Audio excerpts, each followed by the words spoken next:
कैसे हैं आप लोग। आपके पसंदीदा YouTube चैनल राज सिद्धर में आप सभी लोगों का स्वागत है। मैं एक बार फिर से और एक वीडियो लेकर आप सभी के सामने हाजिर हूं। काफ़ी दिनों से मैंने क्लास 9 के बच्चों के लिए कोई वीडियो बनाया नहीं है, तो बच्चे मुझे पूछ रहे थे कि सर क्लास 9 का वीडियो कब आने वाला है आपके चैनल में। तो मैंने सोचा कि काफ़ी दिन हो गया तो एक वीडियो बना लिया जाए, तो इसीलिए मैंने आपके हिंदी बुक का जो पहला कविता है साखिया और सबद, उस कविता के ऊपर मैंने ये वीडियो बनाया है। साखिया और सबद के जो पद हैं उन पदों को मैंने यहाँ पर विस्तार से समझाया है आपको। आप इस वीडियो को पूरा देखिएगा अगर आपको उन पदों को विस्तार से समझना है तो। साथ ही साथ इस वीडियो के अंत में मैं आप लोगों को कुछ सुझाव दूंगा कि इस चैप्टर से ऐसे कौन कौन से सवाल हैं जिनको आपको पढ़ना है। ठीक है, तो आपको क्या करना है, आपको इस वीडियो को स्किप नहीं करना है, इस वीडियो को पूरा देखना है। और अगर आपको ये वीडियो पसंद आता है तो आप मेरे चैनल को सब्सक्राइब कीजिएगा और अपने दोस्तों में ये वीडियो शेयर ज़रूर कीजिएगा। ठीक है, तो चलिए शुरू करते हैं आज का ये वीडियो बिना वक्त गवाए। मान सरोवर सुभर जल हंसा अकेली कराही, मुक्ता फल मुक्ता चोंगे अब उड़ी अनत न जाही।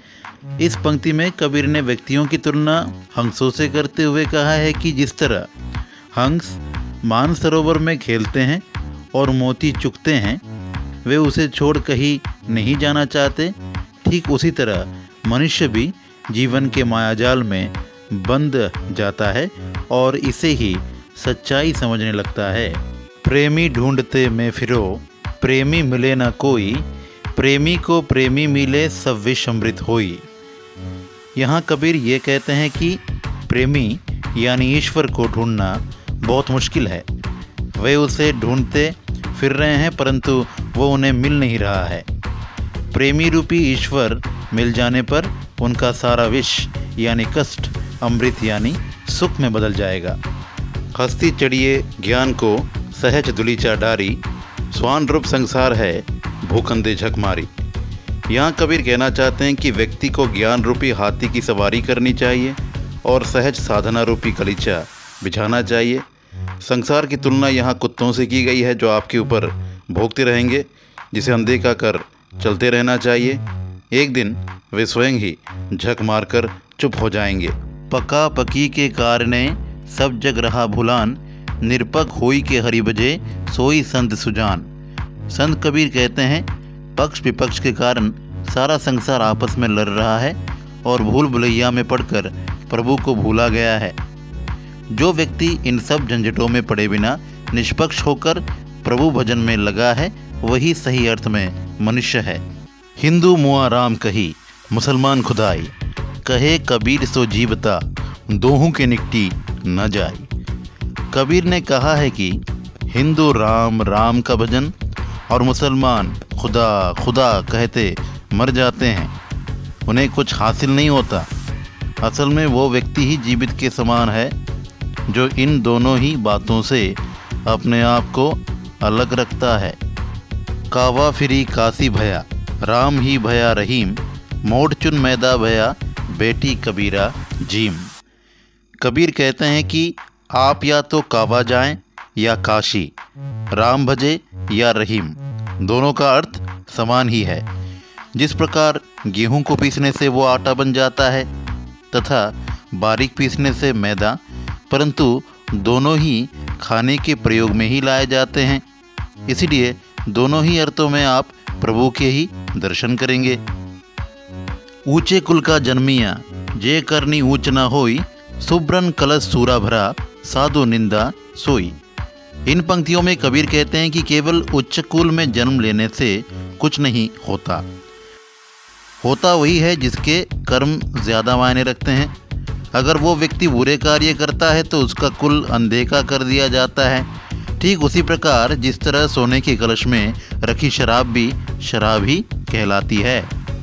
तो आइए बच्चों, अभी हम जानते हैं सबद के पदों के बारे में।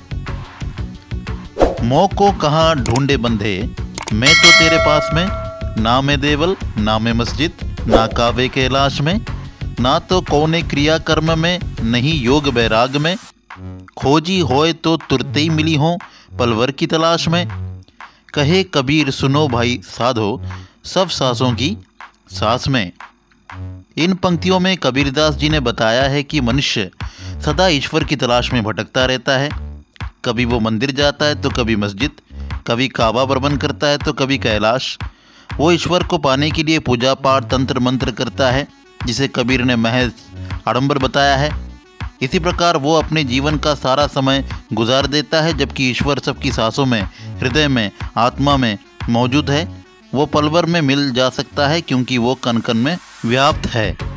संतो भाई आई ज्ञान की आंधी रे, भ्रम की टाटी सबई उड़ानी, माया रहे न बाधी। हिति चित्त की दे थूनी गिरानी, मोह बलिंडा टूटा। श्री ना छानी परी घर ऊपरी, कुबूदी का भांडा फूटा। जोग जुगती करी संतो बादी, निर्चु चुबई न पानी। कूर कपट काया का निक्सा, हरि की गति जब जानी।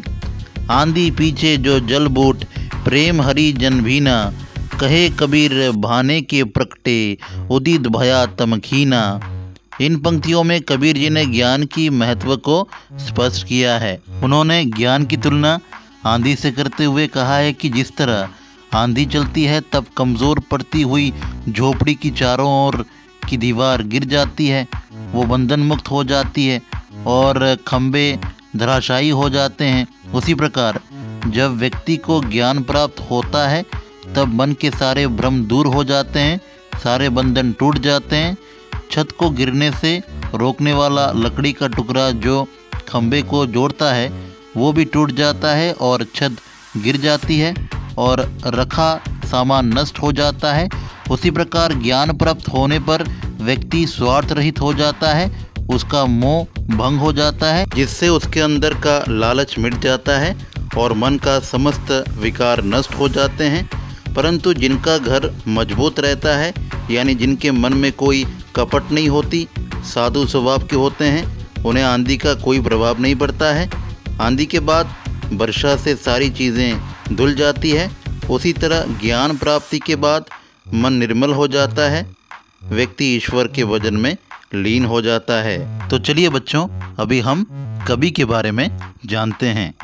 संत कबीर के जन्म और मृत्यु के बारे में अनेक किंवदंतियाँ प्रचलित है। कहा जाता है कि सन 1398 में काशी में उनका जन्म हुआ और सन 1518 के आसपास मगहर में देहांत। कबीर ने विधिवत शिक्षा नहीं पाई, परंतु सत्संग, पर्यटन तथा अनुभव से उन्होंने ज्ञान प्राप्त किया था। भक्तिकालीन निर्गुण संत परंपरा के प्रमुख कवि कबीर की रचनाएं मुख्यतः कबीर ग्रंथावली में संग्रहित है, किंतु कबीर पंथ में उनकी रचनाओं का संग्रह बीजक ही प्रमाणिक माना जाता है। कुछ रचनाएं गुरु ग्रंथ साहब में भी संकलित है। कबीर अत्यंत उदार, निर्भय तथा सद्गृहस्थ संत थे। राम और रहीम की एकता में विश्वास रखने वाले कबीर ने ईश्वर के नाम पर चलने वाले हर तरह के पाखंड, भेदभाव और कर्मकांड का खंडन किया। उन्होंने अपने काव्य में धार्मिक और सामाजिक भेदभाव से मुक्त मनुष्य की कल्पना की। ईश्वर प्रेम, ज्ञान तथा वैराग्य, गुरु भक्ति, सत्संग और साधु महिमा के साथ आत्मबोध और जगत बोध की अभिव्यक्ति उनके काव्य में हुई है। कबीर की भाषा की सहजता ही उनकी काव्यात्मकता की शक्ति है। तो बच्चों, अभी मैं आप लोगों को बता दूं कि इस पाठ के जो सबसे इम्पोर्टेंट सवाल हैं वे हैं सारे क्वेश्चन नंबर 1 से लेकर क्वेश्चन नंबर 13 के खो तक सारे सवालों को आपको पढ़ना है। इस चैप्टर की अहमियत बाकी चैप्टर से कई गुना ज़्यादा है, ठीक है। क्वेश्चन नंबर 14 और 15 को आपको नहीं पढ़ना है।